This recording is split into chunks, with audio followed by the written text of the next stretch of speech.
Hello students, आज का जो टॉपिक रहेगा हमारा वह है मल्टीपल कोरिलेशन कोफिशिएंट्स। जैसे वर्ड यहाँ पर मल्टीपल इस्तेमाल किया गया है, तो मल्टीपल का मतलब ये है कि जहाँ पर एक डिपेंडेंट वेरिएबल होगा और वो डिपेंड कर रहा होगा मल्टीपल वेरिएबल्स पे।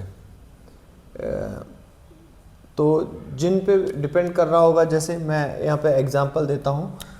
देखिए हमारे पास यहाँ पर जो मल्टीपल कोरिलेशन कोफिशिएंट इस तरह से डिनोट करते हैं R1.23,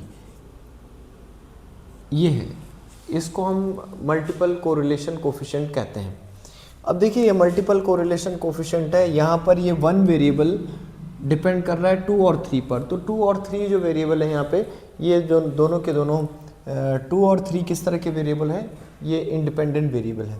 तो यहाँ पे जो coefficient of correlation, coefficient of multiple correlation का जो फॉर्मूला होगा वो इस तरह से होगा R1.23, यानी 1 depends on 2 and 3 is equal to R square से हम इसे लिखेंगे।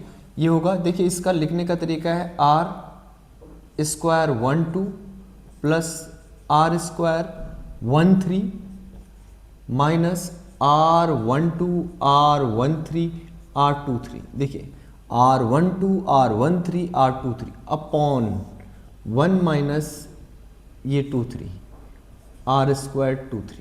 देखिए इस तरह से इसका ये फॉर्मूला है। अब सिमिलरली मुझे दूसरा फॉर्मूला लिखना हो R स्क्वायर, जैसे कि मैं ये कहूँ कि 2 1 3, variable 2 depends upon variable 1 and 3, यानी 2 is dependent variable and 1 and 3 is independent variable. तो इसका फॉर्मूला क्या हो जाएगा, डिनोमिनेटर हम लिख रहे हैं इस बार 1 माइनस R स्क्वायर 13, डायरेक्ट लिख दिया हमने R21 R square 21 plus R square 23 minus R21 R23 R13, ये वैल्यू हो जाएगी। इसी की तरह से अगर आपको ये निकालना हो R square 312, coefficient of correlation निकालना है when 3 depends upon first and second variable, तो इसका फॉर्मूला हो जाएगा वही सेम है 1 माइनस R स्क्वायर 12। अब क्या लिखना है, अब इसका फॉर्मूला होगा R square 31 plus R square 32 minus R31 R32 R12, ये फॉर्मूला हो गया। इसमें नोट करने की जो खासियत है, नोट यहाँ पे R12 is equal to R21 होता है, यहाँ पर R31 की वैल्यू R13 के बराबर होती है, R23 की वैल्यू R32 के बराबर होती है। यही हमारे पास है। सेकंड नोट करने का जो मेन एक पॉइंट हम और आपको बता रहे हैं, दैट इज जो यहाँ पे कोफिशिएंट ऑफ कोरिलेशन होता है, ये मल्टीपल कोरिलेशन की बात कर रहे हैं, इसकी वैल्यू 0 और 1 के बीच में लाई करती है। यानी जो भी हमारे R लाई करेंगे, R जैसे 1 2 3 लिख देता हूँ, इट लाइज बिटवीन 0 और 1 के बीच में लाई करेगा। Suppose R12 is 1, it means it has perfect correlation. और अगर सपोज R123 की वैल्यू 0 के बराबर आ गई तो कहेंगे कि डेटा इज नॉट कोरिलेटेड, तो डेटा कोरिलेटेड नहीं होगा। तो ये तो मल्टीपल कोरिलेशन का मैंने कुछ फॉर्मूले, उसकी स्टार्टिंग आपको बताई, किस तरह से ये हम सॉल्व करेंगे। अब देखिए हमारे पास सबसे एक जो मैंने इधर क्वेश्चन लिखे हैं, इन क्वेश्चन में पहला क्वेश्चन दे रखा है, if R123 is 1 then prove that R213 is 1 and R312 is also 1, ये प्रूफ करना है। यानी हमारे पास गिवन पॉइंट ये है और आंसर हमें ये चाहिए।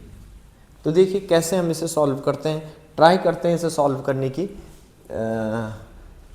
तो किस तरह से, पहले मैं ये क्लियर कर देता हूँ क्या हमारे पास गिवन है, वो हमें देखना है। देखिए सबसे मेन पॉइंट हमारे पास क्या है, given that R123 is 1, it means R square 123 is 1। तो यहाँ पर ये हमने फॉर्मूला जो पहले लिखा था, ये फॉर्मूला हमें मालूम है, मैंने इसे इक्वेशन 1 लिख दिया। इसमें ये वैल्यू पुट कर दीजिए तो ये 1 हो जाएगा। 1 is equal to R12 square plus R square 13 minus R12 R13 R23 1 minus R square 23। Cross multiply कर दीजिए, क्रॉस मल्टीप्लाई करा तो क्या हो जाएगा, 1 minus R square 23 is equal to 1 R square 12 plus R square 13 minus R12 R13 and R23। ये हमारे पास हो जाएगा। क्या कर दीजिए, मुझे ये प्रूफ करना है कि R23 इज 1, 23 इज 1, यानी डिनोमिनेटर में कौन सी टर्म चाहिए, 23, R23 के डिनोमिनेटर में 1 माइनस R स्क्वायर 13 होगा। तो R स्क्वायर 13 होगा तो हमें क्या करना पड़ेगा, मैं ये रिप्लेस करना चाह रहा हूँ, ये वाली टर्म इससे रिप्लेस कर देता हूँ। तो देखिए ये टर्म यहाँ आएगी तो माइनस का साइन होगा, ये यहाँ जाएगी तो प्लस हो जाएगा। तो मैं इसे लिख सकता हूँ 1 माइनस, यहाँ लिख देता हूँ 1 minus R square 13 is equal to R square 12 mine plus R square 23 minus R12 R13 R23, और इसको लिख सकता हूँ 1 is equal to R square 12 plus R square 23 minus R12 R13 R23 upon 1 minus R square 13। ये अब ये किसका formula हो गया, अगर आप फॉर्मूला देखेंगे तो ये जो फॉर्मूला हो गया किसका फॉर्मूला हो गया, मैंने कहा थोड़ा सा हम चेंज भी करेंगे। मैं इस टर्म को जैसे R21 का फॉर्मूला लिखना चाह रहा हूँ, R213 का, तो यहाँ R स्क्वायर 21 होना था। तो R स्क्वायर 21 मैं इसे कर सकता हूँ। मैंने आपसे कुछ देर पहले कहा था, मैंने कहा था कि नोट आप लिखिए, एक नोट आपसे करवाया था कि नोट R स्क्वायर या चाहे वैसे R21 is equal to R12, तो in place of R square 12 क्या लिख सकते हैं, R21 लिख सकते हैं। तो ये जो वैल्यू हो जाएगी ये किसके बराबर हो जाएगी, R2.13 के बराबर। देखिए ये इतनी वैल्यू, और यहाँ क्या लिखा है 1, इट मीन्स इट इज 1। देखिए इसके नेक्स्ट क्वेश्चन को हम सॉल्व करते हैं, यहीं पर वो क्वेश्चन मैं सॉल्व करने जा रहा हूँ। देखिए यहाँ तक आपको क्लियर हो गया होगा। इसके बाद मैं इसको थोड़ा सा, जब ये क्लियर हो गया तो मैं इसको साफ करता हूँ और फिर आपको इसके बारे में फिर दोबारा से डिस्कशन हम करते हैं। देखिए मेरे पास गिवन जो पॉइंट है मैंने वही रखा। गिवन पॉइंट है R square 123 is equal to R square 12 plus R square 13 minus R12 R13 R23 1 minus R square 23। ये हमारे पास है, इसकी वैल्यू 1 दे रखी है, मैंने 1 लिख दी, वैल्यू पुट कर दी, क्रॉस मल्टीप्लाई करा तो हमारे पास जो रिजल्ट आया 1 माइनस R स्क्वायर 23, ये हमारे पास है, is equal to R square 12 plus R square 13 minus R12 R13 R23। मुझे क्या चाहिए, मुझे चाहिए R312, यानी डिनोमिनेटर में मुझे चाहिए 1 minus R square 12, R square 12 चाहिए, यानी ये वाली टर्म मुझे यहाँ लानी है। तो मैं लिख सकता हूँ इसे 1 minus R square 12 is equal to, ये यहाँ गया तो प्लस का हो जाएगा R स्क्वायर 23 हो जाएगा, plus R square 13 minus R12 R13 R23। ये किसका फॉर्मूला बन रहा है, अगर मैं डिनोमिनेटर में लिख देता हूँ तो इधर 1 R स्क्वायर,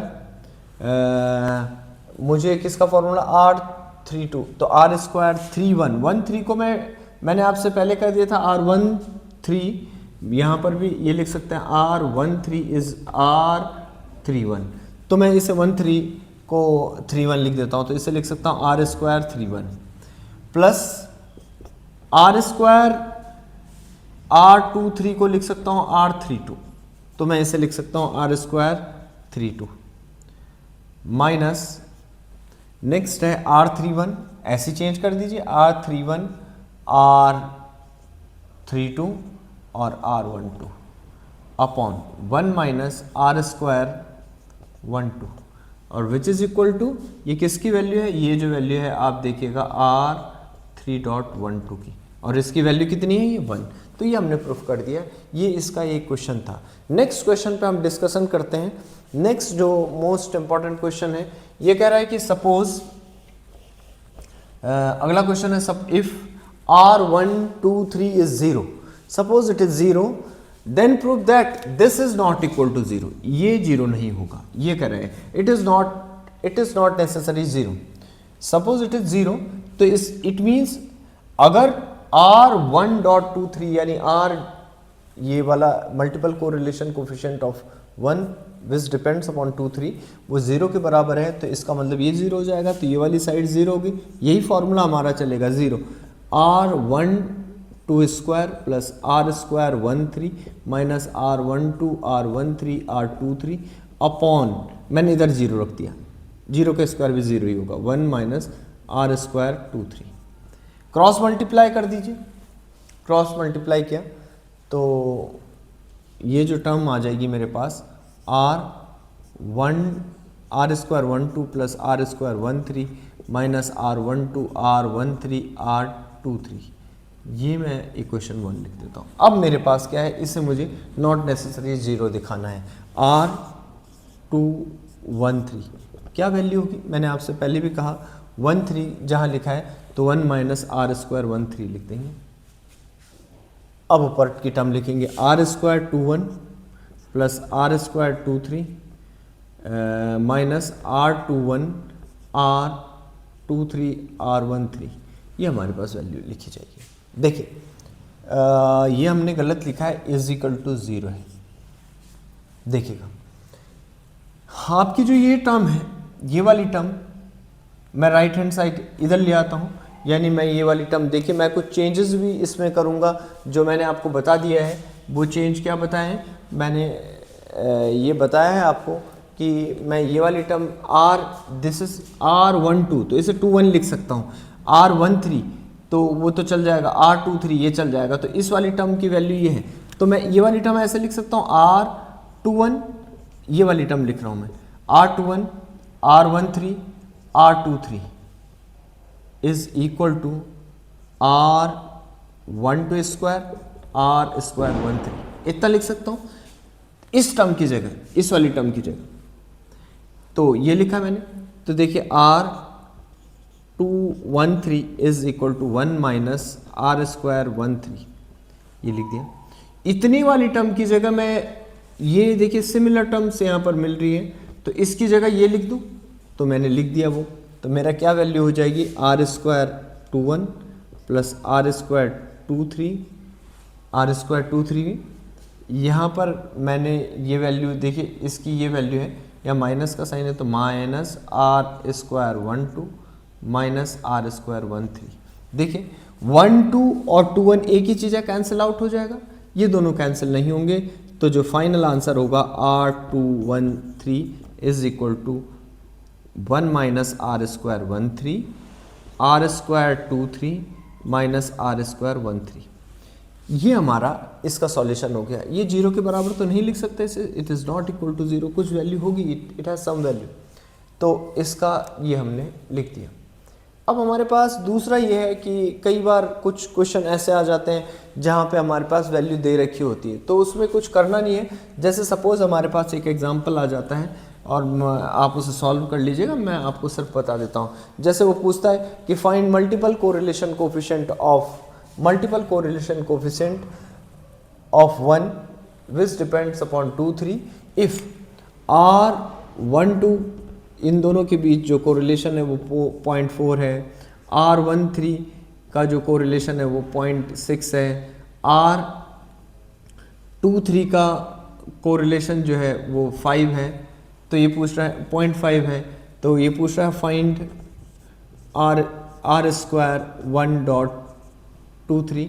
तो ये वैल्यू फाइंड करने के लिए ऐसा पूछ रहा है, तो आप क्या करेंगे, आप यहाँ वैल्यू पुट कर देंगे, आंसर निकाल देंगे, सिंपल सी बात है, इसमें कुछ ऐसा विशेष करने का नहीं है। आप वैल्यू पुट कीजिए और जब वैल्यू आ जाएगी तो आप आर की वैल्यू निकालने के लिए इसका स्क्वायर रूट निकाल देंगे। तो इस तरह से आप इसे सॉल्व करेंगे। ये था मल्टीपल कोरिलेशन। मैंने आपसे पहले भी कहा इसकी वैल्यू 0 और 1 के बीच में लाई करती है। अगर 1 होगा तो परफेक्ट कोरिलेशन, अगर 0 होगा तो आपको पता ही है कि डेटा कोरिलेटेड नहीं होगा। थैंक यू, फिर मिलते हैं।